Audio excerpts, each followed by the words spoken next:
চাওক আজি আৰ্গুমেণ্টটো আমি ক্ল'জ কৰিলোঁ আৰু 6 তাৰিখে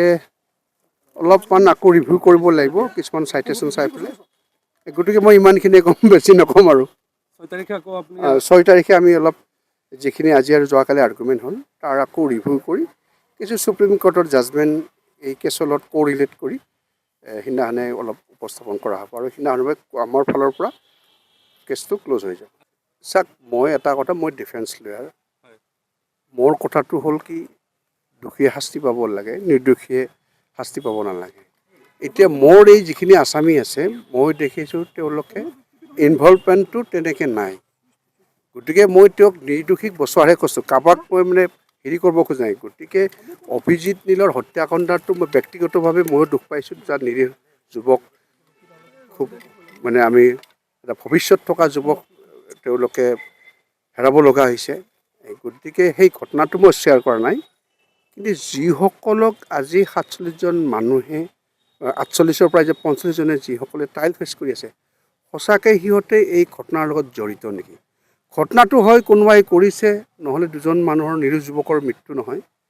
তাত 150ৰ পৰা 200জন মানুহ আছিল। আজি আসামী পক্ষৰ অধিবক্তাই তেওঁৰ যিখিনি যুক্তি প্ৰদৰ্শন কৰিব লাগিছিলে আৰ্গুমেণ্ট কৰিব লাগিছিলে সেইখিনি কৰিলে কিন্তু তেখেতক আৰু এটা দিন লৈছে আৰ্গুমেণ্টৰ কাৰণে সেইটো হ'ল 6 মাৰ্চ আৰু আমাৰ পক্ষৰ অধিবক্তাই 13 তাৰিখে শেষ যুক্তি প্ৰদৰ্শন কৰিব। 13 মাৰ্চত দুদিন লৈছে 6 তাৰিখ আৰু 13 তাৰিখ গতিকে বৰ ধুনীয়াকৈ হৈছে যথেষ্টখিনি ভালকৈ শুনিছে আদালতে গতিকে আমি ভাবিছোঁ যে আমি এটা সুবিচাৰ পাম আৰু যিখিনি দোষী আছিল সেই দোষীখিনিয়ে চৰম শাস্তি পাব। আজি আমি ভাবিছিলোঁ যে আমাৰ যিটো যুক্তি তৰ্কৰ পৰ্যায় এইটো শেষ হ'ব কিন্তু অৱশেষত এইটো নহ'ল। বিপক্ষৰ অধিবক্তাই আৰু এদিন সময় বিচাৰিলে গতিকে তেখেতক অহা 6 মাৰ্চৰ দিনটো ধাৰ্য কৰা হ'ল শুনানিৰ কাৰণে। ইয়াৰ পিছৰ শুনানিৰ আৰু এটা দিন ধাৰ্য কৰা হৈছে সেইটো 13 মাৰ্চ সেইটো আমাৰ চৰকাৰী অধিবক্তাৰ কাৰণে ধাৰ্য কৰা হৈছে। 13 মাৰ্চত মানে শেষ হ'বগৈ আৰু 13 মাৰ্চত আমি শেষ হ'ব বুলি ভাবিছোঁ আৰু আমাৰ চৰকাৰী অধিবক্তাই এইটো কনফাৰ্মলি আমাক মানে আমাৰ মহামান্য আদালতত আজি কৈছে যে তেখেতক বৰ বেছি সময় নালাগিব গতিকে সেই দিনটোতেই আমি শেষ কৰিব পাৰিম। তাৰপিছত ৰায়দানৰ কাৰণে আৰু এদিন নিশ্চয় সময় ল'ব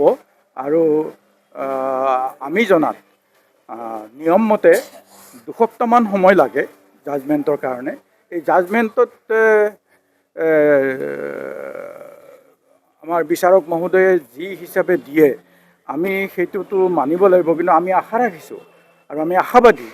যে ইমানবোৰ সাক্ষী ইমানবোৰ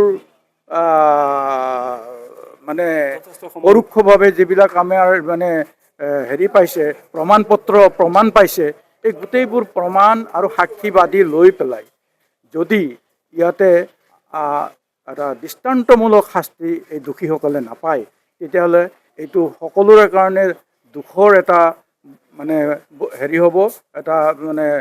দৃষ্টান্ত হ'ব আৰু সেইটো আমি আশা কৰা নাই কিন্তু আমি ভাবিছোঁ যে মহামান্য আদালতে নিশ্চয় এই বিচাৰ বিবেচনা কৰি এটা সুস্থিৰ সুন্দৰ আৰু দৃষ্টান্তমূলক শাস্তি এই দোষীসকলক প্ৰদান কৰিব। ধন্যবাদ।